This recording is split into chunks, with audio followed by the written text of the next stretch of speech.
A bunch of Big Ten coaches decided that they are going to spill the tea anonymously to The Athletic. Oh, the things that they have to say. We're going to tell you a little bit about what they said and then react to it.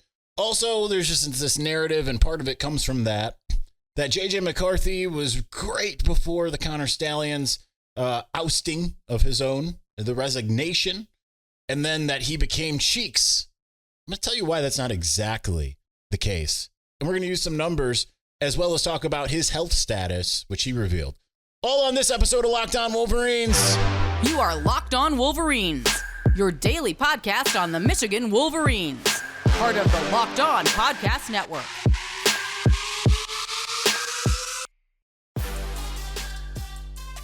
Happy Monday. We're back and doing it. Locked On Wolverines podcast, part of the Locked On Podcast Network, where is your team every day. I'm your man on the ground, Isaiah Hole, publisher of Wolverines Wire through USA Today Sports Media Group. If you're watching on video, I'm wearing my old school J.J. McCarthy hat. It's seen better days. But that wasn't necessarily by design, but it works today. I changed from one of my nice Jesus hats that I try not to get all messed up into the J.J. McCarthy hat so I could go to the gym, because we're starting to try to get the workout on, because Sarah and I are going to Disney World in February, and I decided I want to be in shape for that. Anyway, let's get to this. This is The Athletic. Bruce Feldman breathlessly reporting a bunch of anonymous quotes from Big Ten coaches, and it's something. Because this is I'll read you part of it. Now, this is behind a paywall, but guess what? We're just going to read you some of it. Despite a dramatic regular season punctuated by an investigation over alleged sign stealing, number 1 Michigan rolled to a 13-0 record heading into the college football playoff matchup in the Rose Bowl against number 4 Alabama. But college football coaches The Athletic spoke to for this scouting report are convinced Michigan hasn't been the same team since the NCAA's investigation became public. Okay, here's where we start to get to quotes. Now we're just going to stay with quotes. They're different now, said one Big Ten head coach. It makes a huge difference to know when blitzes are coming. So when you pick it up, you can really attack it. After that, they weren't always, and after the Connor, that is, they weren't always at the right place at the right time. About J.J. McCarthy, it does make you wonder, one defensive analyst whose team faced Michigan in the last month of the season. Going into our game, I thought he was among the best in the country. Afterward, I didn't think the same. Once all that stuff happened, he just doesn't look the same. I don't know if he's hurt. I thought he was a Heisman candidate. Heisman quarterbacks don't throw only 8 passes in a game. I think before he was ready for it, and he was confident. That one, it's okay. It's okay. It's a defensive analyst, but you know that it's someone from Penn State, okay? Well, throw 8 passes in a game. So if you pay close attention to things that are going on at Michigan, then you know that J.J. McCarthy got hurt in that game. And Michigan did struggle to stop their pass rush. And yes, he only threw 8 times. He completed 7 of them and had 60 yards. Not like an incredible stat line, but still efficient. And then Michigan just was like, okay, he's hurt. We're not going to take the chance, so we're just going to run it on them because we can, and they did. I don't know what's causing him to be hesitant and not as decisive as he was earlier, said a Big Ten coach who played Michigan. He seems out of sync lately. One of the head coaches was adamant that Wolverines had a significant advantage with sign-stealing intel, but he also pointed out that Michigan's schedule was backloaded. Yes, Michigan's schedule was backloaded. There's a difference between playing East Carolina and Ohio State. Believe it or not, I can't believe it. Coaches also buy that McCarthy has been bothered by a leg injury. Yes, he has. And we're going to get into that in a bit, but we'll stay on task here. I've heard he's been banged up since the Penn State game, said a Big Ten head coach. He will have to make plays with his feet if Michigan's going to have a chance against Alabama. You ain't going to big boy Alabama by just relying on your running backs. I think Alabama is way more talented. Michigan's offense is not dynamic enough at the skill positions. Alabama's going to get heavy-handed with them. If Alabama can stop the run, Michigan has no chance. None. Continuing, I do think J.J. is very talented, said one of the head coaches. If he's healthy, they're going to have to let him run more. When you can run like that, it puts so much pressure on your defense. Another defensive coordinator says that the biggest thing he adds is the unscripted scrambles. If everything's covered, he can get down and move the chains from now. That's true. That's more the accurate part. Okay, offensive line. That O-line looks pretty. They're like 3 deep of pretty guys. but you watch the film and Indiana stuffed them. They're not moving you off the ball like you'd think. Continuing with another from a defensive analyst, they're not as good as they were up front last year. I agree with that. Whatever. A Big Ten head coach says, I think Alabama will give them trouble with their front. That might be true, but we'll see. On Blake Corum and Donovan Edwards, I agree with this. Blake doesn't look like he did last year. He just doesn't have the juice. He's getting chased down. I would somewhat agree with that. I mean, it's not the same as it was a couple of years ago, for sure, 2 years ago. And here's one that let's see, where is it? There's something about Corum here that I need to find, because there's some that I think it maybe is here that was just so erroneous.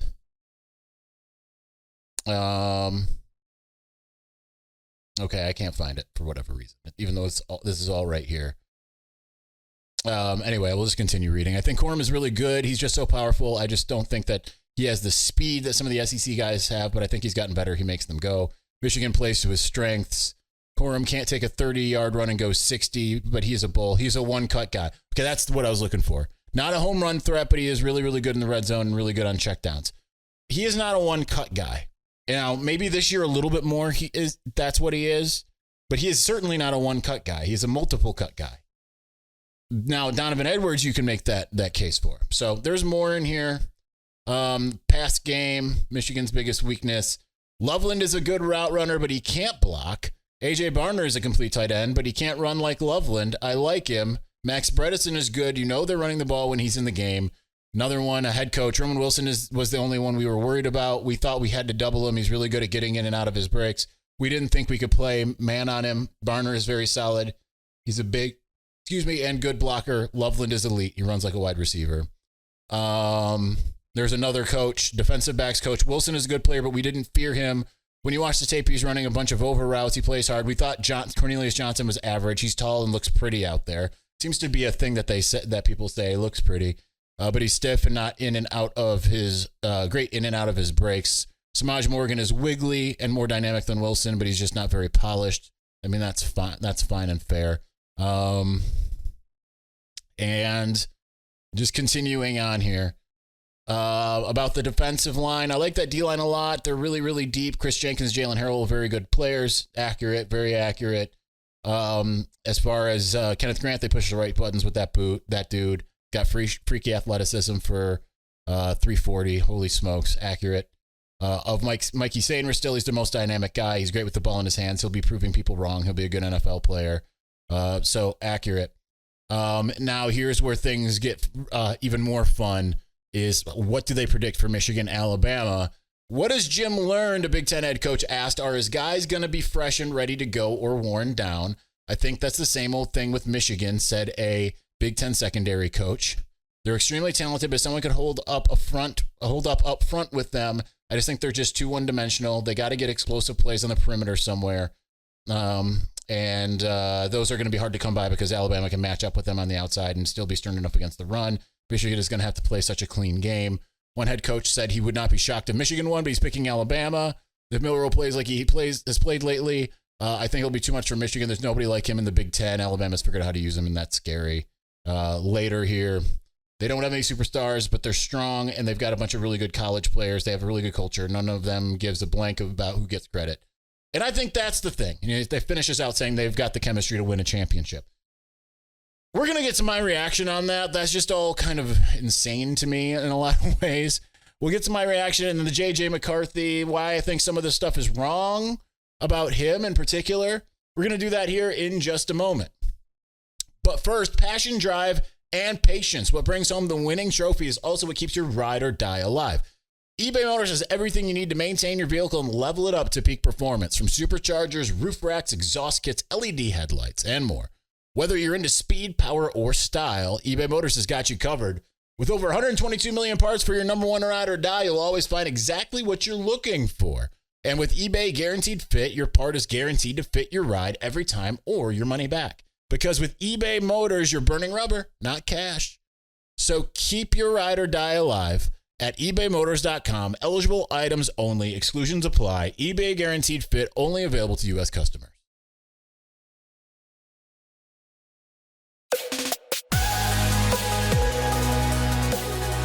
right, now that we got through all that dreck of all these people just able to breathlessly say, like, I agree. I read Anthony Broom's column on this, on 3.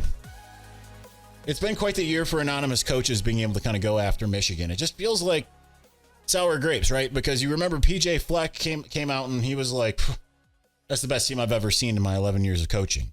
Matt Rule had some similar things to say coming off of that game. And then once the whole Connor Stalions stuff started happening, he was kind of like, I knew it.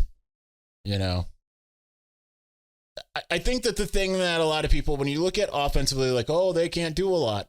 Michigan isn't trying to look like crazy good every single week. And I know that's really weird for a lot of people. But I mean, if you are a Michigan fan and you've watched Michigan in the last 3 years, you know that Michigan's not trying to just blow everybody out and trying to make the score as pretty as possible.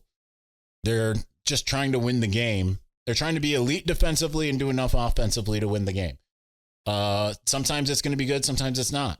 J.J. McCarthy obviously has been injured. And this might be a good enough time because I think it's just going to take forever to kind of go through all of my thoughts here. So let me tell you what J.J. McCarthy said today. He had a couple different quotes. I asked him directly, you said you were pretty banged up going into the Minnesota game, because he said this after Minnesota. He's like, oh, I've got a bum ankle, by the way. And then we all know he got injured during the Penn State game. We've talked about that quite a bit. And so I asked him, I said, were you perhaps more banged up than people maybe understood? And he said, if you know any athletes, you know it's a little bit worse than they're leading on. But I'm completely fine now, feel 100% healthy, and I'm ready to go out there because these are the games you save your body for. I'm excited to be all out for this one. He said he feels amazing now. And he said that all I could say is I wasn't at 100%. That's about it. Yeah. Now, we'll see how he is. Obviously, they got to get through practices and everything like that. I also am aware that, I don't know if this has been reported anywhere, he was a little bit more banged up in the Iowa game than I think some people had any inclination of. So he is certainly trending positively. And Michigan is also being smart. They're doing something that they haven't really done, and they're trying to kind of rest the guys a little bit. They're still practicing, but they're not going full bore for 3.5 weeks like they've done these for the last 2 years. They're trying to do the smart thing of, like, not, as they said, they don't want paralysis by overanalysis that includes on the practice field. So they're not trying to overload them with information or overload them with practice and making them really sore. All I know is I'm on day 3 of my workout plan, and I am incredibly sore. I can't imagine. I mean, I'm 42 years old, so it kind of makes some sense. Is that how old I am? 42? Oh, yeah, I'm 42. Anyway, it's so I think that they're being smart about it. But here's the thing about J.J. McCarthy. And because I think it's kind of hilarious, just some of these narratives. So we'll get to this now, and then we'll kind of continue on to some of the other stuff that was said in the Athletic article here. But in the first 7 games of the season, JJ was 111 for 142, 78% passing, 14 touchdowns, 3 interceptions for 1,512 yards. That's an average of 16 for 20. That's 80% of an average. Two touchdowns and 216 yards per game. In the last 6 games, yes, the production went down from 7 to 6. He attempted 3 more passes and had 9 less completions.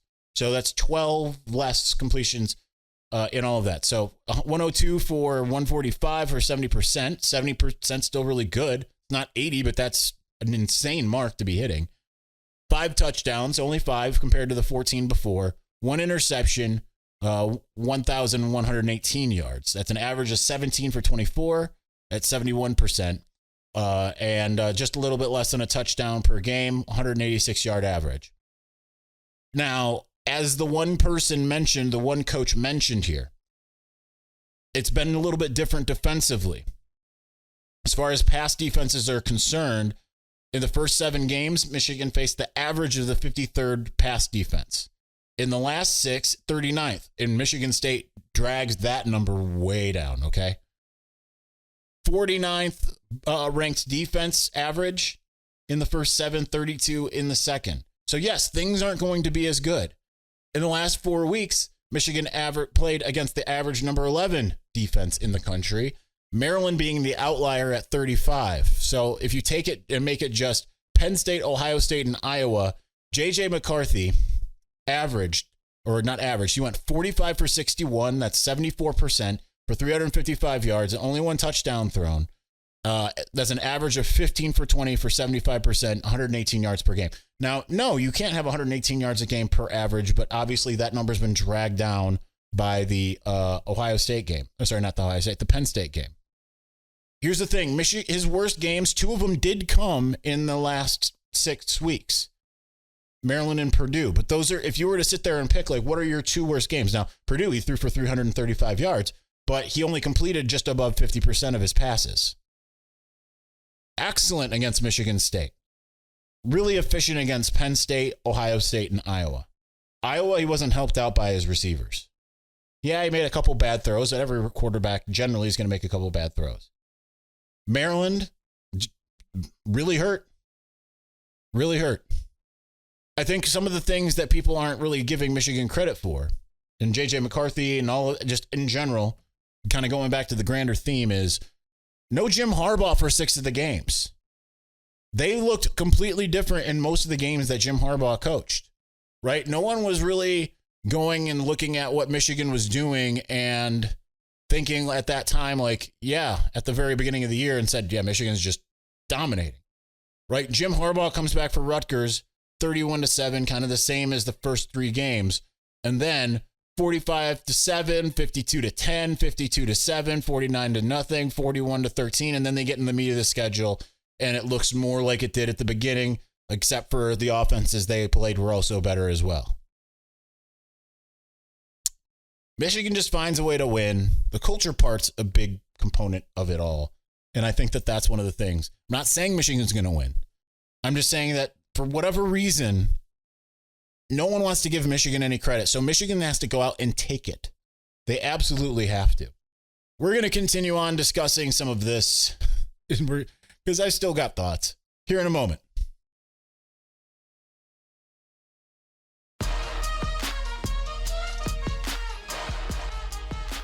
We have covered so much ground already the last couple weeks. Last week with the advanced stats and all of that. It's funny because it's like they act as if Michigan's some kind of schlubby team. They're 13-0. They have not trailed in the second half of any game. They've dominated almost every team they've faced. So it's interesting. Now, J.J. McCarthy, all this, he's got to play good. He's going to have to run the ball. Well, duh. No, they're not going to be able to run 32 straight times every single play in the second half and beat Alabama, most likely. I wouldn't think that in the last 2 years they could have done that against this Alabama team with the offensive line that won the Joe Moore Award with Hassan Haskins or a healthy Blake Corum or a Donovan Edwards that was going crazy, right? You're in the playoff. You're going to have to be dynamic. It's funny with all this talk like Michigan can't be dynamic. I mean, Michigan's absolutely been dynamic. Here's the other part of it. Rushing touchdown wise, I mean, I don't have the averages. And obviously there's a lot of them regardless. 1, 3, 2, 2, 3, 4, 3 in the first 7, 2, 5 against Purdue. No touchdowns against Purdue, remember. 2, 5, 3 against Penn State, all rushing. 3 against Maryland, all rushing. 2 rushing touchdowns against Ohio State. Obviously, they had the passing touchdown there as well. And 2 rushing touchdowns against Iowa. Like, they scored, I mean, they were scoring kind of both ways early, and then they were just scoring on the run. And a lot of it is Michigan found themselves getting down to like the 10 or the 7 or any of that kind of stuff.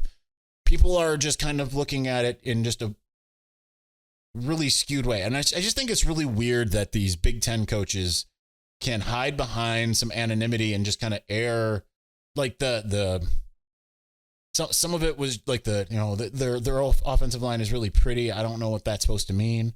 But just like this, J.J., I thought he was a Heisman guy, and then, then he just wasn't.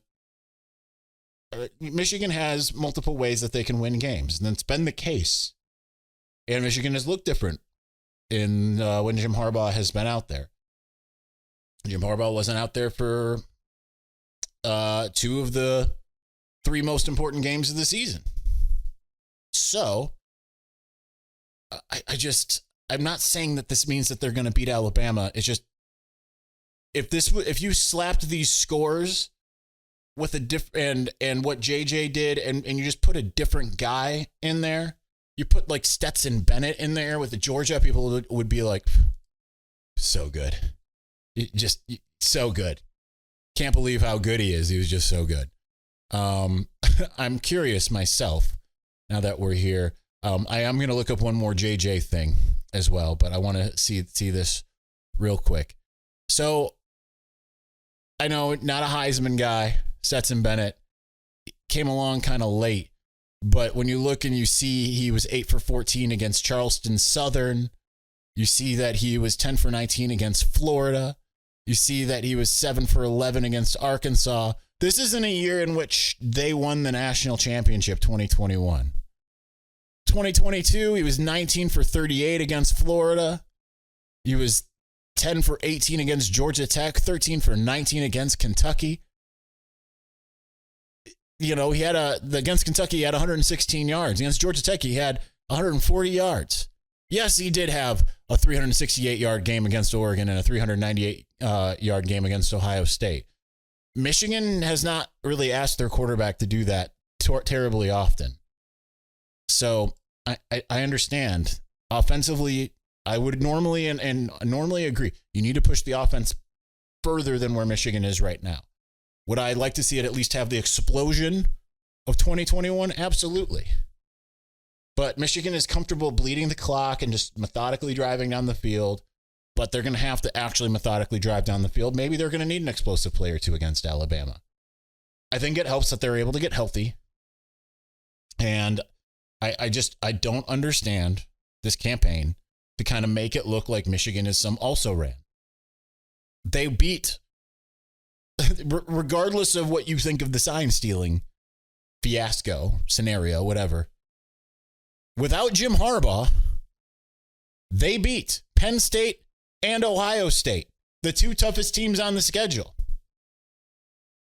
Now, Ohio State fans will now tell you that, oh man, what a job by Ryan Day. Actually went 11-1 with the Syracuse quarterback. I'm sorry, going into the game, Kyle McCord was way better than J.J. McCarthy in their eyes. One game changed everything. That's how it works. It's funny how it works. But nonetheless, last thing, let's get into, I do want to look if this will make my life easy. Hopefully it does. And I don't know if it will or not. We're going to try to go to PFF. I forgot to share exactly what I was doing here. Forgetting, I'm trying to communicate to all of you. But, all right, passing pressure. So JJ overall was the top quarterback in the Big Ten, by the way. 90% when kept clean, 90.5 grade when kept clean, 75.1 under pressure, 89.3 when not blitzed, 80.8 when blitzed. So that's not just what I want here. So, pressure. Trying to find where I can get this, where it, I thought of this kind of late while we were already talking. So unfortunately, it doesn't always work the way I want it to. Let's see. Offense. No, that's not going to do it. I got to stay with this. So I don't have a good deal here to really tell you how he did under pressure, but he played his best games: East Carolina, UNLV, Michigan State. He got an 84 grade against Purdue. His worst game of the year was Maryland, And then second worst is Bowling Green. 71.9 against Ohio State, 67.7 against Iowa, 74.4 against Penn State. The 70-ish is what we see kind of here grading-wise. Rutgers, Nebraska, Minnesota, Indiana. So there is that. When it comes to pressure, he was pressured the most against Indiana, and we kind of knew that. And he still had a 74.8 grade. Against Iowa, was pressured the second most, unfortunately, has a medium grade there. Against Rutgers, Penn State, these are the orders of the ones where he was pressured a lot. Wasn't pressured much in the East Carolina, UNLV, Nebraska games, and was able to do it. So I think the key for Michigan is to keep him from facing pressure, which I don't know if that's going to be easy to do in this one. All right, that is going to do it for us. That's all I got. We are going to continue discussing a bunch of different things. I mean, we're in press conferences this week. Next week, we are actually heading to Los Angeles. Can't believe it's coming up that quickly. So thank you for watching. Thank you for listening. We'll continue to preview the Michigan Rose Bowl, and as well as we'll get into some recruiting stuff later through the week, as we got early signing day coming up on Wednesday. So we will talk to you again soon. Peace.